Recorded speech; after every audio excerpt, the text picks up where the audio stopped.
In 1952, Cuba was a corrupt, starving and oppressed nation. The former leader, Fulgencio Batista, was an untrustworthy politician who maintained his position by starting to do dealings with gangs and large American corporations throughout the 1940s. Whilst the government was earning money, the general population was suffering in very low standards of living. Less than half of Cuba had any source of running water, and only 1 in 4 could pass the literacy test, which leads to the other problems of high unemployment. Batista also antagonized the people with his ruthlessness, as he killed or tortured over 20,000 people who threatened to oppose his US-supported reign. Fidel Castro was a symbol of communist revolution in Latin America. He studied law at the University of Havana, giving him qualifications for when he further decided to run for government in 1952. But Batista overthrew the government, cancelling the election. July 26, 1953, Fidel and Raul Castro led a resistance of 160 men against Batista in hopes of gaining more weapons. It was unsuccessful, and Fidel being sentenced to prison for 15 years with most of his supporters dead. He was released from prison in 1955, travelling to Mexico to plan against Batista, where he met Che Guevara. December 2, 1956, Castro's and Guevara landed on the coast of eastern Cuba, with a group of supporters known as the 26th of July movement. Most were either killed or captured, while the Castros and Guevara found a way of escaping with 7 other supporters, forming a guerrilla warfare campaign on the island Sierra Maestra. As the Castros gathered more supporters, their guerrilla army of 800 defeated Batista's poorly led army of 30,000. Castro's propaganda was hugely effective throughout this time. On the 1st of January 1959, Batista fled Cuba as a result of Castro and his supporters. By February 1959, Fidel Castro became the government of Cuba. He had the support of most Cubans as a result of his regimes and policies. Castro took control over all forms of Cuba's political, cultural and economic life. Every citizen was guaranteed employment, free education and healthcare with Castro's regime. Fidel Castro was a strong, confident leader, acknowledging history will absolve me and I am Fidel Castro and have come to liberate Cuba. Fidel was also very determined and stubborn with following through with his beliefs.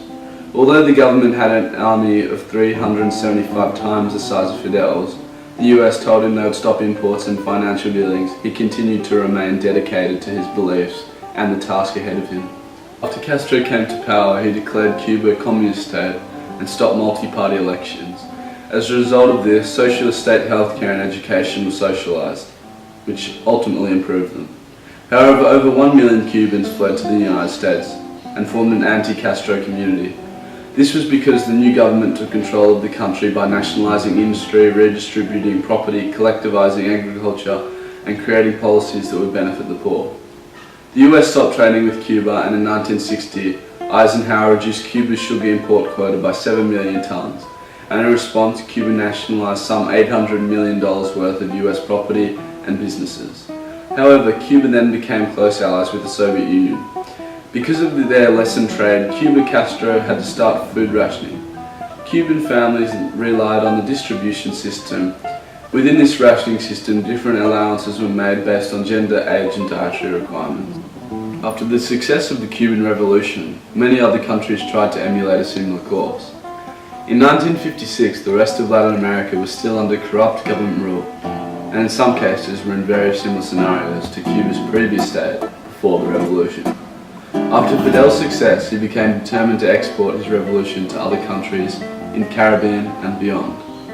Whilst many countries looked up to the Cuban Revolution as an ideal situation, Fidel Castro also gave physical weapon and training to many countries, such as the Algerian rebels in 1960. While Latin America did see an upsurge in rural guerrilla warfare, inspired by Cuba's success, the US had partnered with Latin American government establishments trying to stop the spread of communism through guerrilla warfare, by generous aiding from the United States, both military forces and funding. Although the social reformism wasn't generally strong and passionate, the majority of countries were unsuccessful of uprooting the oppression. The only country which managed to maintain a following of the Cuban pattern was Nicaragua under the Sandinista government.